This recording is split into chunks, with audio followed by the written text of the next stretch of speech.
Hey everybody, how's it going? Welcome back to Cosmic Culture, the channel where we talk all things major movie and television news, theories, breakdowns, and much more. I'm your host Chris, and we have a pretty interesting Marvel topic to discuss today. And the timeline is seemingly getting a little messy. Now, this is something that people have been, I'll say, pointing out or complaining about throughout a lot of Phase 4, but not so specifically as the timeline is overlapping or has some plot holes. Mostly just we don't really know where or when we are. However, today, thanks to episode 2 of She-Hulk and obvious information that has come from Shang-Chi and the Legend of the Ten Rings, there's a big plot hole or big timeline confusion that I still am a little bit blurry on. So I feel like it's only fair to talk about it since this really is the first major issue I think we've had. Many people complaining about, shows not connecting, Moon Knight not having anything to do with the MCU, apart from a few references, and then a lot of the Disney Plus shows only focusing on the main character and not really revolving around the entirety of the MCU. However, in She-Hulk episode 2, Bruce Banner and the Hulk are seemingly in two places at the same time.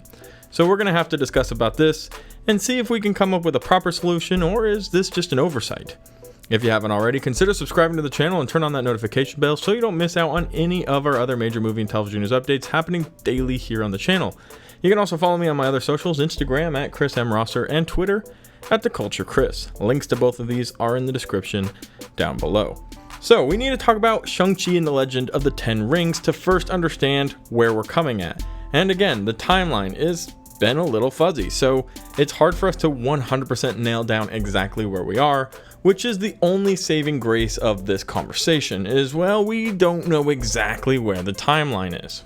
But recall with me for a moment at the very end, the post-credit scene for the Shang-Chi and the Legends of the Ten Rings movie, when Wong goes and gets Shang-Chi from Jenner and brings him to a meeting with Captain Marvel and Bruce Banner, and they discuss the origin and the signature of the Ten Rings. Now, if you want to get into the deep diving and exciting connections of the MCU, there's a lot of talk about the potential use of the Negabands, which is what we're assuming was in the Miss Marvel series, and Captain Marvel references even here that there's something that she needs to go deal with, and she goes off. And then at the end of Miss Marvel, the two characters, Miss Marvel and Captain Marvel, switch spots, which we think is due to the locationing of the two bracelets. Now, this hasn't been confirmed for us, but it definitely seems like a very important plot moving forward. And then connecting that to Shang-Chi, the Ten Rings might have something to do with the Negabands. It might come from the same origin, and the power behind them that is both mysterious for the Ten Rings as it is for these bangles that we've been talking about with Miss Marvel. There's going to be some type of connection there. But with that being said, let's dive into the issue. Bruce Banner's there, and Bruce Banner is there with a broken arm. During She-Hulk episode 1, we have confirmation that Bruce Banner was able to use the blood and the mutation, we'll call it for lack of a better term, the radiation from the gamma, the blood in Jennifer Walters, who is now She-Hulk, to cure his own arm, because the combination is kind of advanced, is the way he puts it. So he's able to cure his arm, which had been injured since Endgame when he did the original snap to bring all of the characters back to life and undo Thanos' first snap.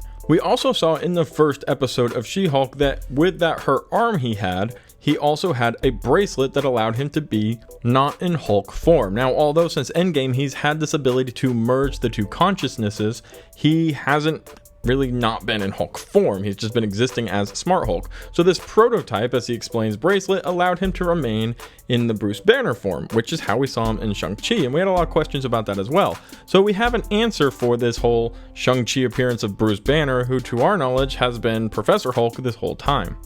And all of that lines up, but it's in the second episode when we find out that Bruce Banner, who is now Professor Hulk again, needs to go back to Sakaar to find out what's going on. And we're assuming this is the big step into the World War Hulk movie. He's going to find out he has a kid over there or a family, and Hulk's going to rage out because he was denied being with his family, and this is really going to start separating Bruce Banner from Hulk again and get us to a very angry Hulk who ultimately will have some type of tragedy based off of what we know from the comics. His wife or lover will die, his son will have some type of issues and die, or will go up against Hulk, and Hulk will blame Banner for taking him away.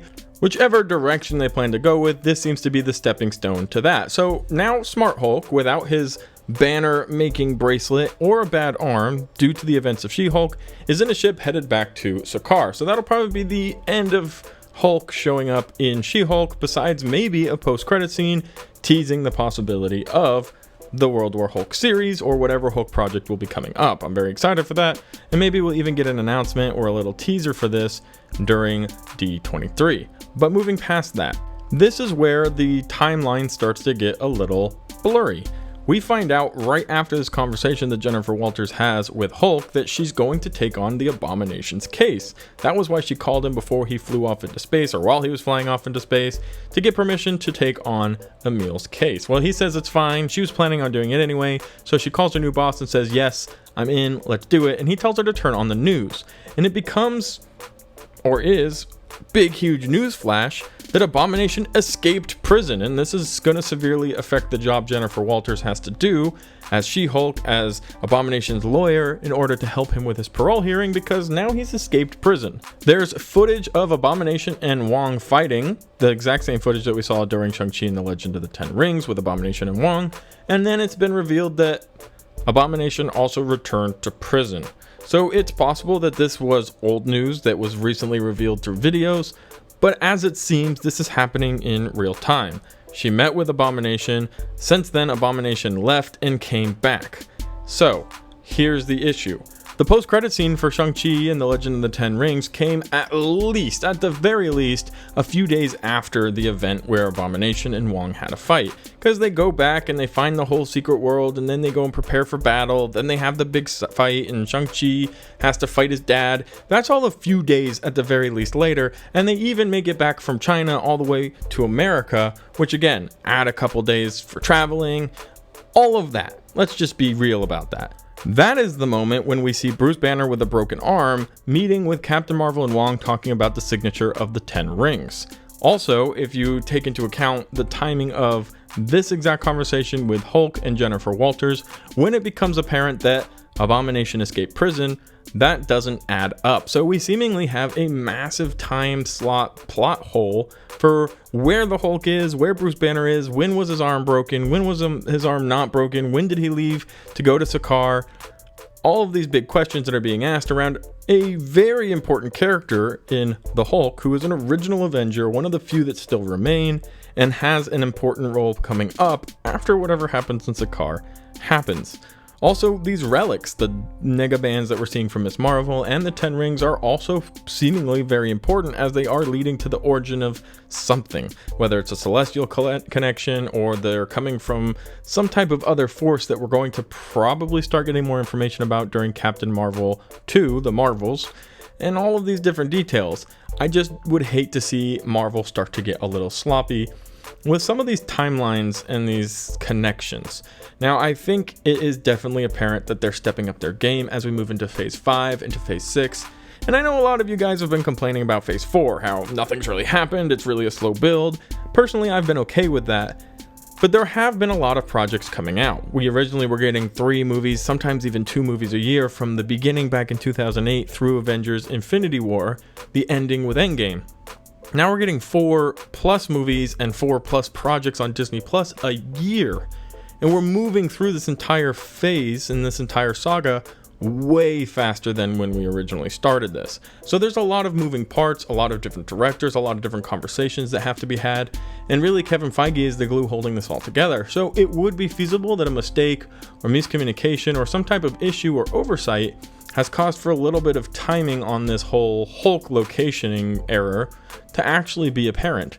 Now, otherwise, the MCU is very, very flawless. And yes, you haven't loved every single project as an individual consumer, but you have fallen in love with a lot of characters. Shang-Chi, Moon Knight, other characters making their way into the MCU, past characters who have come back, like in the Spider-Man No Way Home saga, and of course the hopefulness that some characters will reign again. Lots of exciting stuff happening across the board, but there have been very, very few actual logistical issues.